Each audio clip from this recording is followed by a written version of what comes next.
So I just wanted to talk a little bit about investor sentiment in the stock market, and this is going to be based on a Harvard business study, and it was written by Malcolm Baker and Jeffrey Wergler. I think one of them, Malcolm, is probably the one that's a Harvard professor, and then Jeffrey is an NYU professor. So whenever we're reading this, you have to take on two assumptions. One is that investors fall subject to investor sentiment. So in this study, they define it as a belief about future cash flows and risks that is not justified by the facts at hand. The second one is that betting against sentimental investors is costly and risky.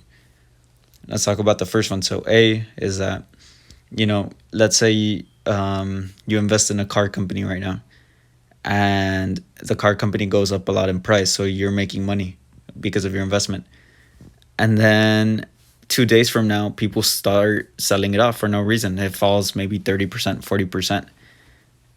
But the company was still the same. The company CEO was the same.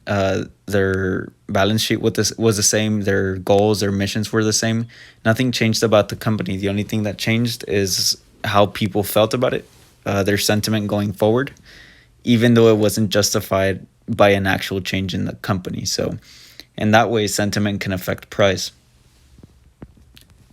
The second one that I want to talk about is betting against sentimental investors is costly and risky.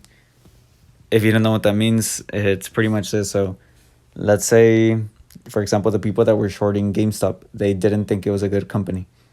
So they were betting against that company. Now, in a recent time, sentimental investors came in and started shooting the price up. A lot of them didn't have any sort of, they didn't make their decision based on the company's cash flows. They didn't account for the risk of their investments. All they simply did is put money in a company because of the sentiment about it. And the sentiment about it was that the price of the asset was going to go up. Another example would be, let's say, a company shorts Palantir at $40 because they think it's too high. That can be risky for them because Palantir has a lot of sentimental investors. A lot of them just think the company is going to be worth more in the future, even though it's not justified by facts at hand. They're just doing it because they feel a certain way about the future of a company or whatnot. Now, the purpose of the literature at hand, the study, is to explain which stocks are likely to be most affected by sentiment. So pretty much we're going to find out what type of stocks are hurt or benefit the most from the way that investors feel. So according to the study, these are the stocks that are more subject to sentiment. In other words, this was a paper's thesis, and it was, in particular, stocks of low capitalization, younger, unprofitable, high volatility, non-dividend paying, growth companies, or stocks of firms in financial distress are likely to be disproportionately sensitive to broad waves of investor sentiment. As the reader will recall, small startup firms represented a majority of the excitement and subsequent carnage of the internet bubble. So this statement may ring true already. Theoretically, it follows because these stocks tend to be harder to arbitrage. The reason, if you don't know what arbitrage means, it basically means to make a rational valuation about the company.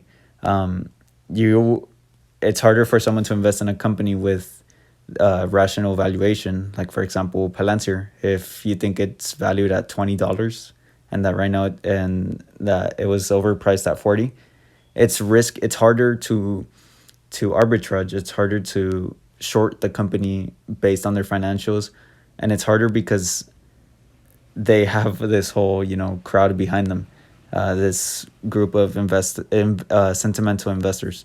And then second is that they are more difficult to value. So having biases can be more insidious and valuation mistakes are more likely. So pretty much what I got from that was that low capitalization, meaning small market cap. So for example, if you grab all of the Apple shares available, let's say it's 100 Apple shares, and then each share is worth $1, the market cap is going to be $100, right? That's going to be, let's say in this example, a high market cap. Now, let's say there's another company that has 10 stocks available, and then each stock is worth $1. So that market cap is going to be $10. So that's going to be a smaller market cap. Now, in the real stock market, Apple, I'm not too sure what their market cap is, but it's going to be somewhere around 2 trillion, right? So that's going to be an insane market cap. The companies that I invest in are usually low market cap, so they're going to be under 10 billion, right? So pretty much if you grab all their shares, multiply it by the stock price, it's going to be like a small number. It's going to be in the 1 through 10 billion market cap, maybe 10 billion through 50 billion, for sure under 100 billion. Now big companies are going to be like 100 billion, 300 billion, 500 billion. Tesla is like 500 billion. So second, younger, so newer companies, unprofitable. They don't make money. I mean, they make money, but not net. They lose money at the time. They are high volatility, so they react to, swings. Like if the market's down, they're going to be down a lot, or if it's up, it's going to be up nasty. So like they're just going to move crazy. I don't know if you've ever looked at stocks like Fiverr, you can see it open like 8% down, and then by the end of the day it's up 3%. So that's wild. That's not how most stocks move. Like you're not going to see the SPY ETF do that. You're not going to see Berkshire Hathaway do that. Second to last is non-dividend paying, so companies that don't pay dividends. And then growth. These are a couple examples that I came up with. It's going to be Palantir, Upstart, Fiverr, Dermatech, Skills, Cloudflare, Editas Medicine, and DraftKings. All of these are companies that I own and that I'm very bullish in. So as you can see, I like to buy a lot of growth, younger companies, unprofitable, high volatility, and low market cap. Why? Because I believe that these have the most space for growth. But then again, they're also going to be the most subject to investor sentiment, as they said. The reason that these are most subject to investor sentiment is because they don't have a history. They're not old companies. It's very hard for me to start saying, hey, let's take Walmart to $600 per share. Like, that's insanely hard, because why? Walmart is already matured. There's not a lot of space for growth in that company. It's going to stay where it's at pretty much. So if I try to take it to $600, it's going to be almost impossible, because what's going to happen, funds, financial analysts, etc., people are going to say, like, anyone that knows how stocks work is going to be like, that's nuts, and that does not make sense. Walmart will never be 600 per share, simply because you look at their balance sheet, you look at their history, you look at their dividend history, you look at how much they move in a day, you look at how much they've increased in the past 5 years. You look at where they can be in 20 years or where they were 30 years ago.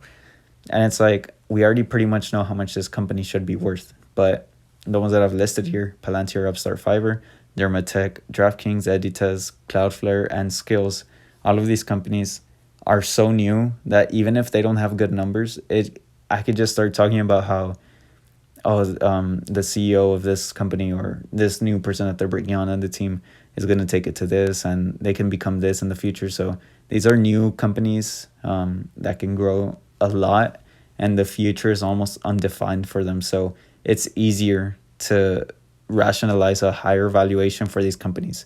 It's easier to have people go behind it and take it to a higher number. Something like Walmart, it would not do that. And they give you a graph for this, which I liked to see. So this one is called Theoretical Effects of Investor Sentiment on Different Types of Stocks. So as you can see, there's two planes. There's a Y plane, and that's going to be valuation level. And then there's going to be the X plane, and that's going to be safe stocks on the left, all the way to speculative stocks on the very right. So pretty much you can think of like bond-like stocks on the very left, stocks that are not going to move at all, to like super crazy volatile stocks that react to news with like 10% moves, 20% moves, go up like 200% in a year, go down like 60% in a month or whatever. This chart shows you that, if you look at the legend, it's going to show you that high sentiment, the small dots. Whenever there's high sentiment, people don't want to put their money in safe stocks, so the valuation level goes down on them. And whenever there's high sentiment, so people, I guess, wanting to take lottery like gambles with the stock market, whenever there's high sentiment, they're gonna wanna put it into speculative or difficult to arbitrage stocks, or in other words, difficult to value stocks. Why? Because it's going to be easier for these stocks to grow immensely. Now, if you look at low sentiment, like people who don't have a good outlook for whatever reason, you're going to see that they're going to be safer putting their money into safe stocks that have like I know for a fact Walmart is worth at least, let's say, $126. So I'd rather, if nobody's sure where the market is going, people think it's going to crash, I'd rather put my money where I know that the company's worth 126. Whereas, let's say there's low sentiment, and if you look at the very right of the chart, it's going to go all the way to the bottom. People don't want to value these stocks highly. Why? Because they're scared. It's like, wait, let's say I have $1,000 in, I don't know, Palantir. I'm gonna start doubting myself and start saying, hey, well, maybe it's not worth what I paid for. So I'm gonna take this money out and put it into a safer stock. So whenever there's good sentiment, speculative stocks go up, and whenever there's low sentiment, speculative stocks go down. There's pretty much an inverse relationship to this.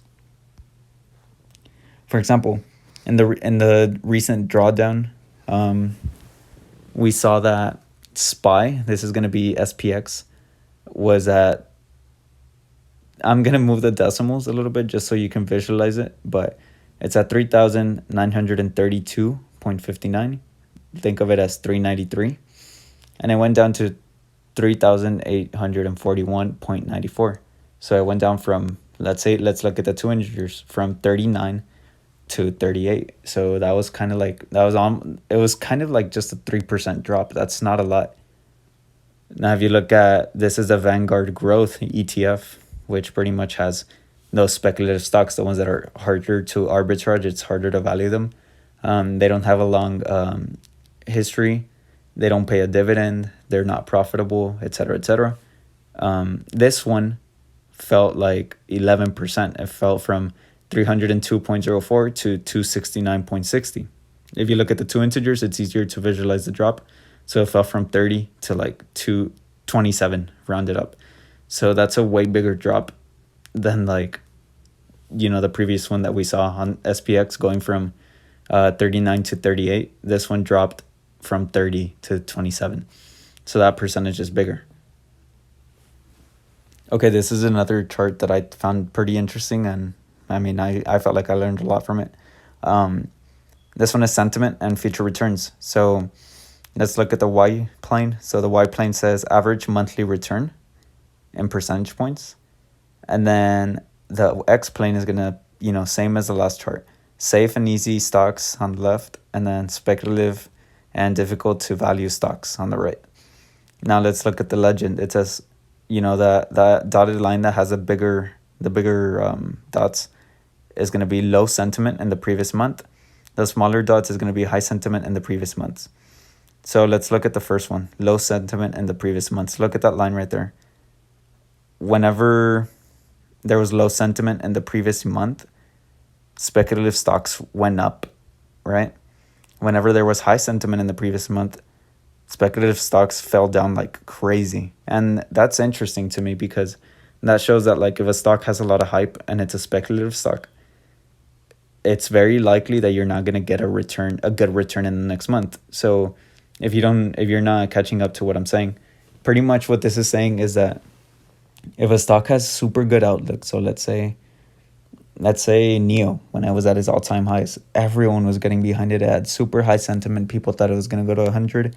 That's when high sentiment peaked. And right after, the returns haven't been so good. Like the returns have dropped immensely. It's almost dropped like 30%, 40%. So NEO, whenever there was high sentiment in the previous month, it's gone down substantially. Why? Because it's a harder to arbitrage stock. It's a speculative play.